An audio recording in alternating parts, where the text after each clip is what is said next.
மூன்றாவது பாருங்க, தாவீது சூழ்நிலை அறிந்தவனா இருந்தான். சூழ்நிலையை முதலாவது தெரிந்து செயல்படுங்கள். அல்லேலூயா.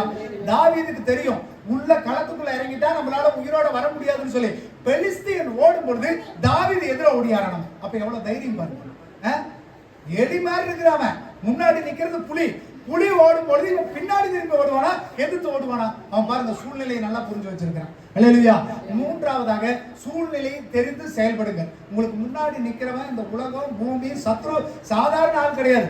அவன் எவனை விழுங்கலாமோ என்று வகை தேடி சுற்றி திரிகிறானா. உங்களை அடிப்பதற்கு பெரிய அவனுக்கு ரிஸ்க் எல்லாம் கிடையாது. எப்படிங்க, அவன் கோலியாத் மாதிரி அசால்ட்டா நின்ன இடத்துல வீசிடுவான். இப்போ உங்க பக்கத்துல என்ன வச்சிருங்க, ஆராதனை, ஜெபம், சபைக்கு வர்றது, இதுதான் உங்களை பாதுகாப்பு.